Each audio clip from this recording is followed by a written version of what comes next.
শুধু গ্রামের ছেলেরাই এই পোকাটাকে চিনবে, তবে জানলে চমকে যাবে যে আমরাই শেষ জেনারেশন যারা এই পোকাটাকে দেখছি।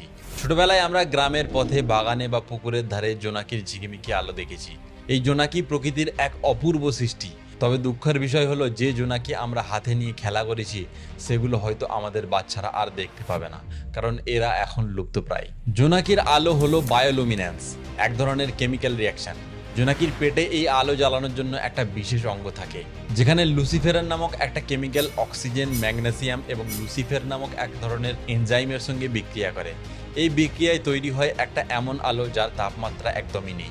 জোনাকিরা এই আলো ব্যবহার করে প্রধানত তাদের সঙ্গী খুঁজতে। প্রতিটি প্রজাতির জোনাকির নিজস্ব ঝলকানির একটা প্যাটার্ন থাকে, যেমন কেউ দ্রুত ঝলকায় বা কেউ ধীরে ধীরে। পুরুষ জোনাকিরা আকাশে উড়ে এই আলোর সংকেত দেয়, আর মাটিতে থাকা মেয়ে জোনাকিরা সাড়া দেয়। এছাড়াও লার্ভা পর্যায়ে জোনাকিরা এই আলো জ্বালিয়ে শিকারীদের জানায় যে তারা বিষাক্ত, তাই খাওয়ার চেষ্টা করা বৃথা। জোনাকিরা সাধারণত মে থেকে জুন মাস পর্যন্ত বর্ষার ঠিক আগে তাদের প্রজননের জন্য সবচেয়ে বেশি সক্রিয় থাকে। তবে ভালোভাবে খেয়াল করলে বুঝতে পারবে, জুলাই মাস চলা সত্ত্বেও এখনো জোনাকির খুব একটা দেখা পাওয়া যাচ্ছে না, কারণ এদেরকে আমরা নিজেরাই মেরে ফেলেছি। কি করে?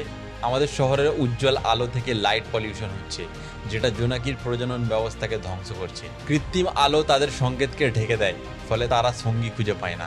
এছাড়াও কীটনাশকের অতিরিক্ত ব্যবহারের জন্য জোনাকি ধ্বংস হচ্ছে। জলবায়ু পরিবর্তনের কারণে তাপমাত্রা ও আর্দ্রতার পরিবর্তনের জন্য তাদের জীবনচক্রে বাধা সৃষ্টি হয়েছে।